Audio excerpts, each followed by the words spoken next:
Bismillahirrahmanirrahim. Halo semua, perkenalkan saya Junia Dinusawali, lahir di Cimahi, bulan Juni, hari Jumat, pagi hari, tepatnya di kediaman Bidan Tati. Ada yang tahu? Kalau ada yang tahu berarti orang Cibabat ya. Kali ini kita akan memulai dengan perkenalan. Tak kenal maka kenalan. Gitu ya.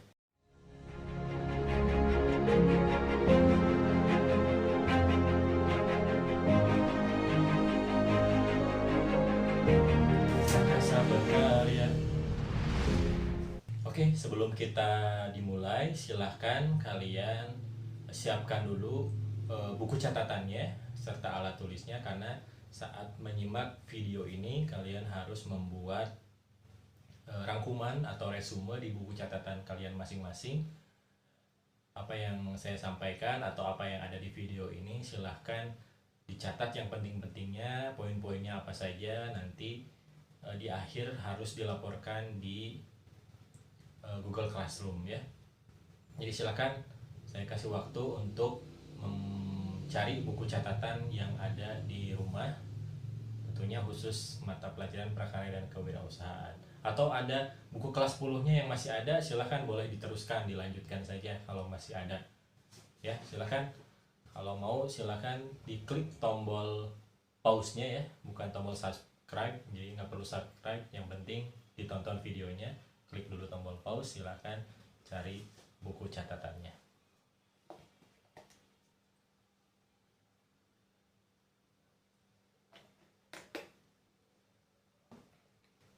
Ada beberapa yang harus kita kenali sebelum kita melakukan pembelajaran ke depan gitu. Karena kita anggap di antara kita akan menjalin sebuah hubungan 1 tahun ke depan atau minimal 1 semester ke depan. Seperti apa hubungan kita, maka kita harus kenalan dulu. Karena kalau kita tidak kenal, kita saling mengenal, maka selama hubungan berlangsung itu akan menimbulkan beberapa kekecewaan. Jadi supaya tidak banyak kekecewaan di kemudian hari, lebih baik kita saling mengenal terlebih dahulu. Nah, yang pertama yang harus kita kenali adalah siapa kita. Saya guru, kalian siswa, berarti sudah tahu posisi masing-masing. Sebagai siswa seharusnya seperti apa, sebagai guru harusnya seperti apa. Kita harus saling mengenal satu sama lain hak dan kewajibannya. Nah, saya tadi udah perkenalan sedikit, nanti untuk lebih jelasnya bisa dilihat nanti di Instagramnya, boleh dicek di @junsawali. Nah, yang kedua adalah mengenali kurikulum yang kita gunakan di sekolah. Di SMA Angkasa sudah pertama kali menggunakan kurikulum 2013 pada saat tahun 2013, di mana disitulah lahir mata pelajaran prakarya dan kewirausahaan. Nah, untuk lebih jelasnya bisa kalian baca lagi di literasi digital di internet tentang kurikulum 2013, karena sudah disampaikan ya dulu waktu kelas 10 mungkin ya. Nah, selain kurikulum 2013 itu ada juga kurikulum Tri Abdi Angkasa Nusantara, ada Abdi Agama, Abdi Bangsa dan Negara, Abdi Ilmu. Nah, itu yang sudah diketahui sebelumnya. Nah, selanjutnya yang ketiga yang harus kita kenali yaitu mata pelajarannya itu seperti apa. Mungkin setahun ke belakang kalian sudah belajar prakarya dan kewirausahaan di kelas 10 gitu. Tapi alangkah baiknya kita review lagi, kita flashback apa sih mata pelajaran prakarya itu gitu. Nah, kadang ada orang yang bilang oh prakarya, tapi kewirausahaannya jarang disebutkan, padahal mereka itu berpasangan, saling berhubungan, prakarya dan kewirausahaan. Nah, maka dari itu kita akan kenali lagi lebih dekat tentang ada apa sih dengan prakarya dan kewirausahaan. Angkasa berkarya.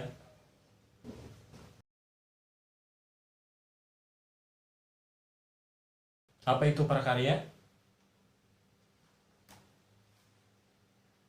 Ada yang tahu? Udah pasti tahu ya. Menurut Kamus Besar Bahasa Indonesia, prakarya itu artinya pekerjaan tangan atau pelatihan di sebuah lembaga atau sekolah. Itu menurut bahasa. Nah, menurut Kemdikbud tahun 2013, di mana lahirnya mata pelajaran prakarya dan kewirausahaan, prakarya adalah usaha untuk memperoleh kompetensi cekat cepat dan tepat melalui pembelajaran kerajinan, rekayasa, budidaya, dan pengolahan dengan menggunakan berbagai macam bahan, alat, teknik, dan ilmu pengetahuan yang dilakukan dengan cara memanfaatkan pengalaman dan pelatihan. Itu prakarya menurut Kemdikbud tahun 2013. Nah, apa itu kewirausahaan? Nah, menurut Zimmerer dalam bukunya Bapak Suryana tahun 2014, kewirausahaan merupakan hasil dari suatu disiplin, proses sistematis, penerapan kreativitas dan inovasi dalam memenuhi kebutuhan peluang di pasar. Nah, ada juga menurut Alma tahun 2011, kewirausahaan adalah proses menciptakan sesuatu yang lain dengan menggunakan waktu dan kegiatan, disertai modal dan resiko, serta menerima balasan jasa dan kepuasan serta kebebasan pribadi. Nah, itu secara tertulis kewirausahaan seperti itu menurut para ahli gitu ya. Yang lainnya bisa kalian baca di buku paket atau di literasi yang ada di internet gitu.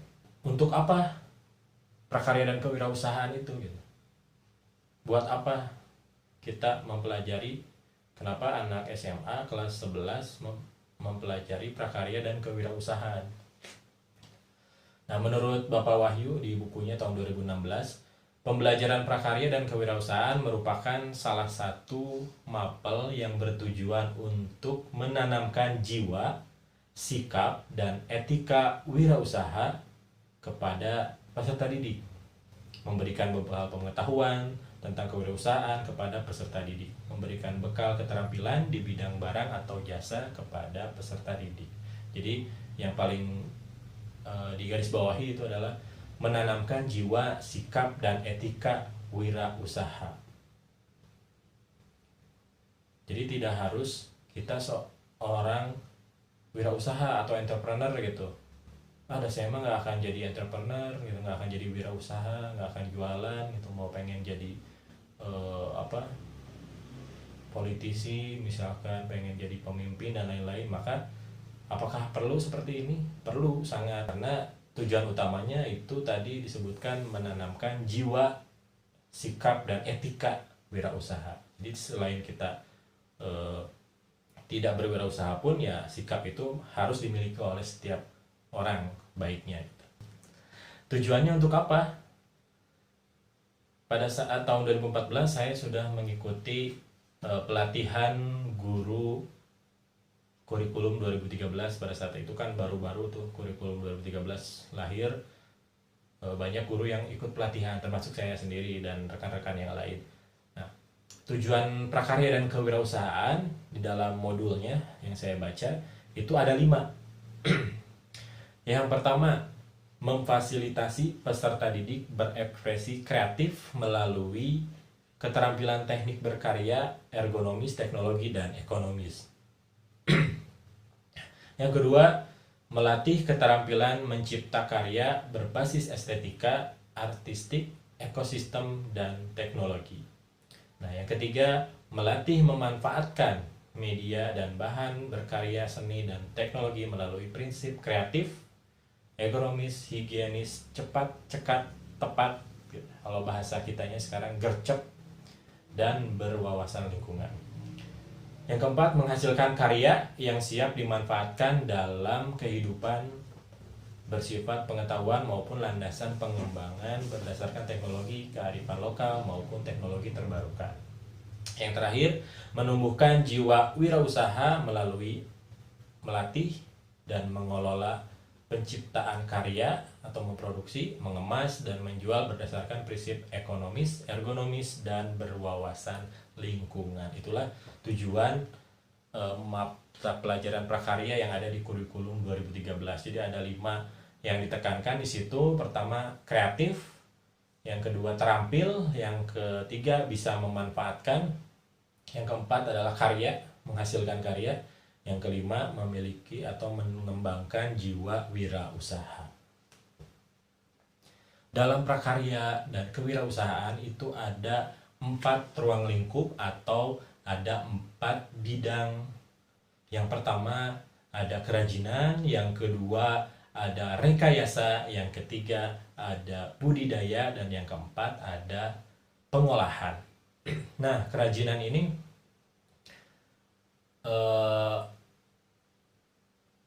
bentuknya berupa fisik gitu ya.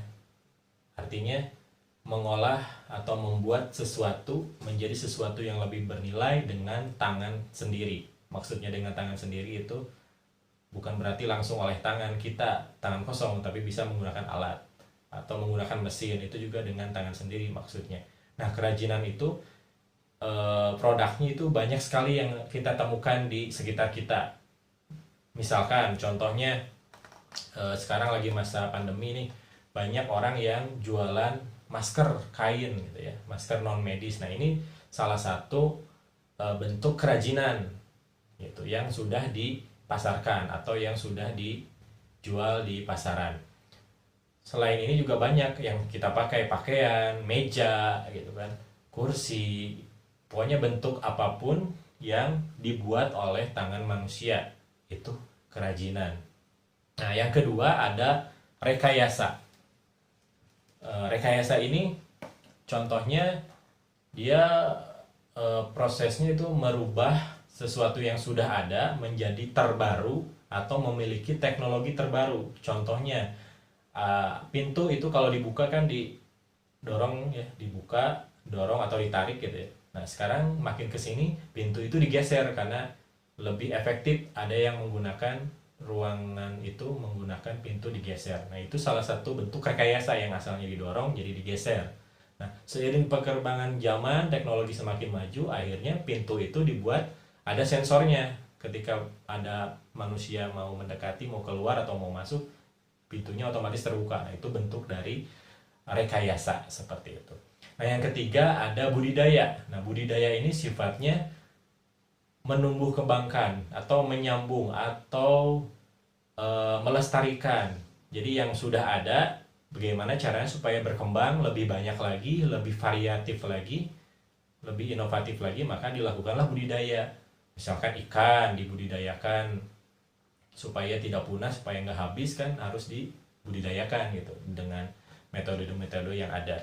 Termasuk juga tumbuh-tumbuhan, banyak nih sejak pandemi yang di rumah aja tuh banyak orang yang buat tanaman hidroponik. Nah, itu bentuk dari budidaya gitu, supaya kelangsungan dari tumbuhan itu tetap ada, dilakukanlah budidaya gitu. Biasanya dalam bentuk flora dan fauna kalau budidaya ya. Terus yang keempat ada pengolahan. Pengolahan ini dia prosesnya membuat sesuatu dahan menjadi bahan lebih jadi, atau merubah sesuatu menjadi sesuatu yang lebih bernilai, tapi melalui proses pengolahan. Kalau tadi kerajinan itu prosesnya fisik, dari benda seperti itu, misalkan kayu jadi meja gitu. Nah, kalau pengolahan ini ada proses olahannya gitu. Misalkan contohnya tumbuhan pohon kayu putih misalkan diolah menjadi minyak kayu putih. Nah, itu namanya pengolahan.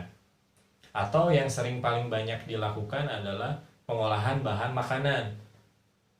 Kedelai jadi tahu, tahu jadi gehu gitu kan, dan sebagainya. Atau ini yang paling menarik di masa pandemi ini untuk menjaga imun tubuh, ada yang namanya yogurt. Jadi pengolahan dari bahan susu sapi diolah menjadi atau difermentasikan menjadi sebuah yogurt.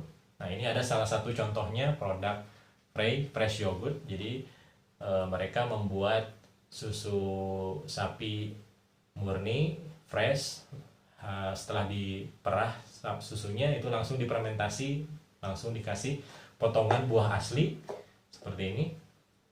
Itu lebih fresh, beda dengan yogurt yang lainnya. Saya izin minum dulu ya.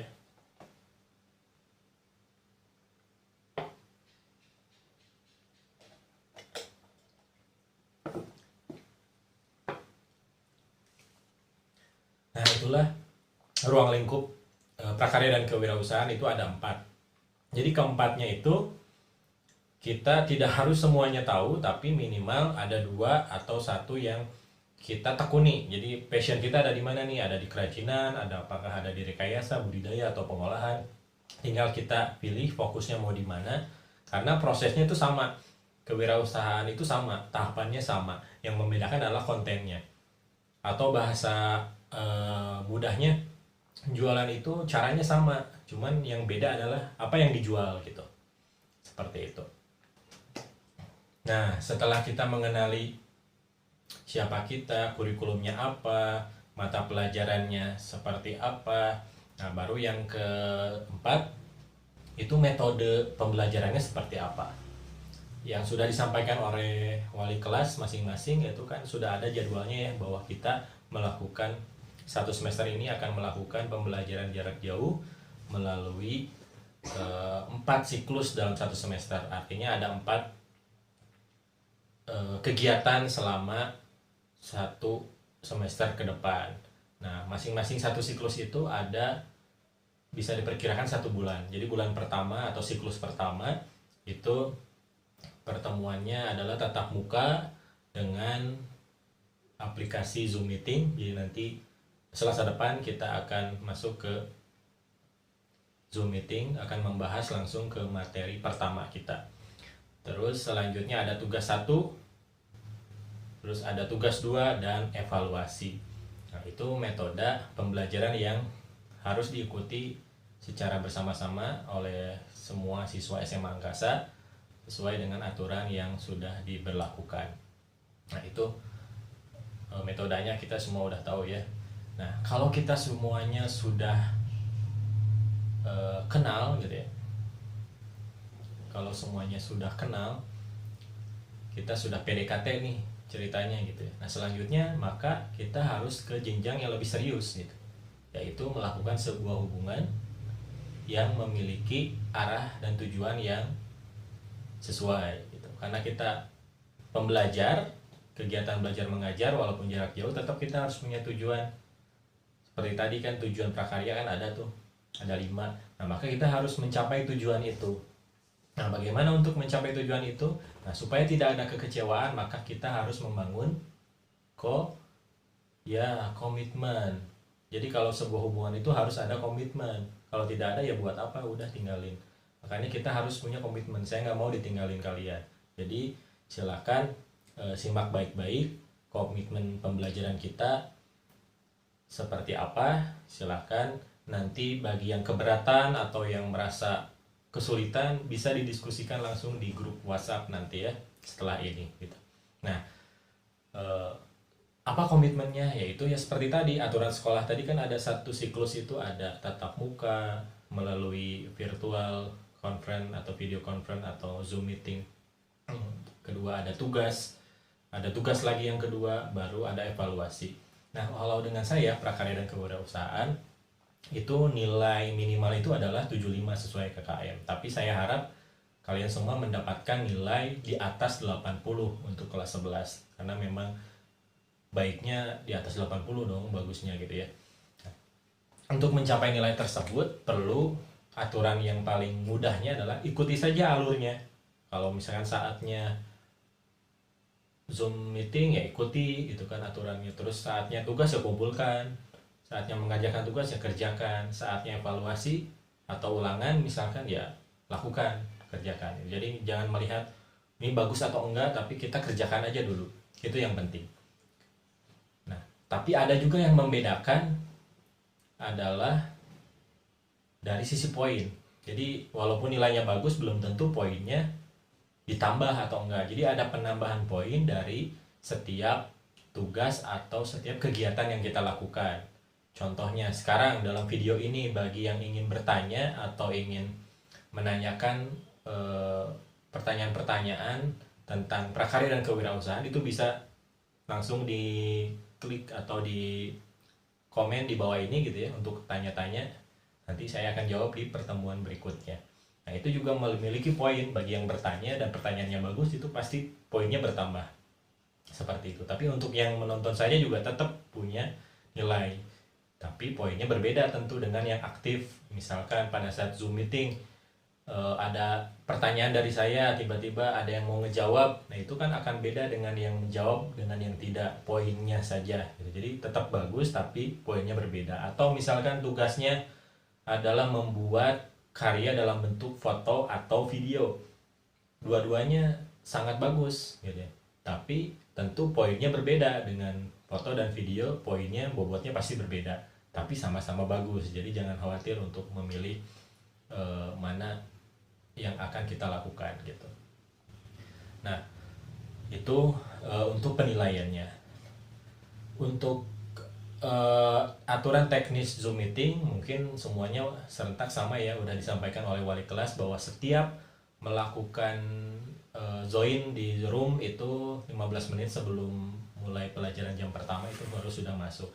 Dengan catatan namanya harus ditulis nama asli, dan dengan catatan namanya harus ditulis nama asli, terus dalam kurung nama kelasnya. Misalkan Juniadi Nursawali dalam kurung 11 MIPA E gitu. Seperti itu. Itu jadi namanya seperti itu untuk memudahkan untuk mendata kalian saat melakukan proses pembelajaran. Jadi setiap Zoom meeting itu direkam.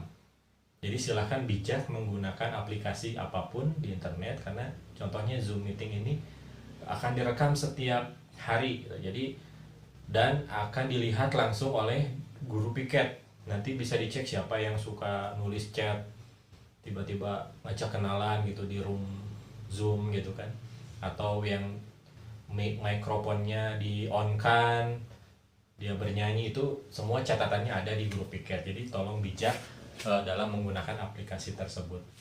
Itu. Nah, aturannya selain itu kamera harus dalam keadaan on, terus mikrofon di mute kecuali kalau disuruh oleh gurunya. Misalkan saya bertanya, siapa yang tahu kewirausahaan di bidang kerajinan?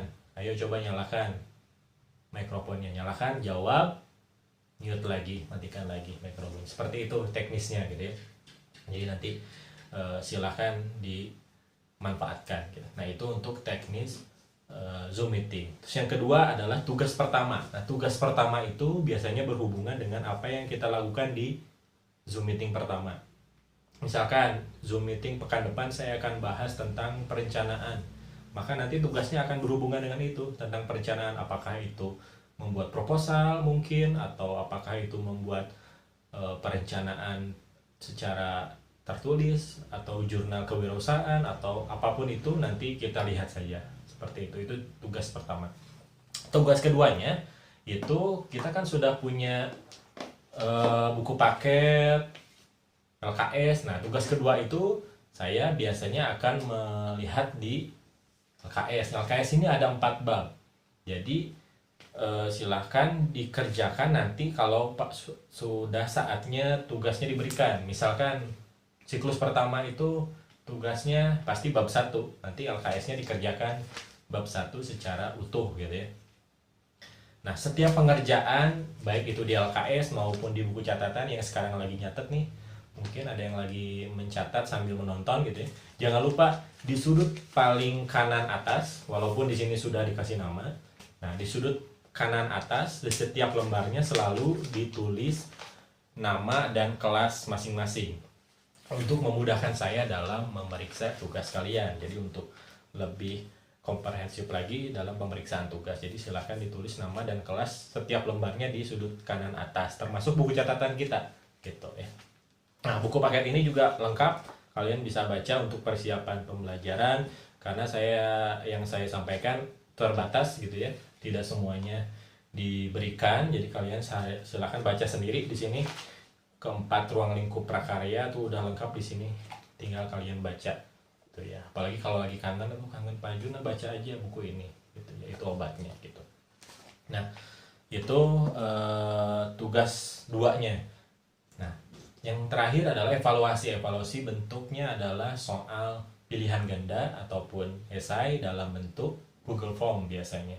Pokoknya nanti diinformasikan melalui grup WhatsApp. Nah, aplikasi yang digunakan oleh saya, nah nanti yang akan oleh kalian diikuti juga, itu ada 3.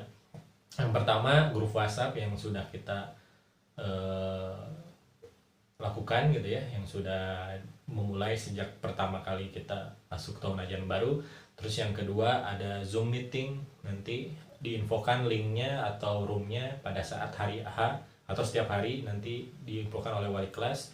Nah yang ketiga ini adalah Google Classroom. Jadi bagi yang belum gabung, silakan gabung ke Google Classroom, kasih tahu temannya yang belum gabung gitu ya. Nah itu komitmen yang harus kita pegang, yang harus kita selalu ingat, bahwa nanti satu semester ke depan kita bakal ada tugas seperti apa, kita harus siap gitu ya. Nah untuk pengerjaannya itu setiap hari Selasa jam 10. Jadi walaupun tugasnya sudah tahu nih, wah kayaknya tugas keduanya LKS nih, ya kerjakannya nanti saja pada saat jadwal prakarya itu ada, supaya tidak mengganggu pembelajaran yang lain gitu, atau yang lain pun tidak mengganggu pelajaran prakarya. Jadi manajemen waktunya bisa diatur lagi. Nah karena mata pelajaran prakarya itu sangat luas, banyak sekali, ada 4 ruang lingkup, maka kita akan padatkan menjadi sebuah proses kewirausahaan di mana isinya itu bisa berbagai macam ruang lingkup. Jadi bisa kerajinan, rekayasa, budidaya, pengolahan, tinggal kita pilih kontennya mau apa, karena prinsipnya proses kewirausahaannya itu sama. Kalau kita lihat di gambar itu ada orang yang ingin mencapai sebuah kesuksesan, itu harus melalui tahapan-tahapan atau sebuah anak tangga gitu ya. Untuk mencapai ke atas harus melalui tangga-tangga atau anak tangga gitu. Jadi intinya kalau kita ingin di atas ya maka kita harus naik tangga gitu kan, prinsipnya seperti itu. Nah apakah mudah untuk naik ke setiap anak tangga itu? Tergantung kitanya. Belum tentu semudah kita melangkahkan kaki pada saat kita berjalan gitu ya. Dengan naik ke atas itu berbeda dengan saat kita berjalan ke depan.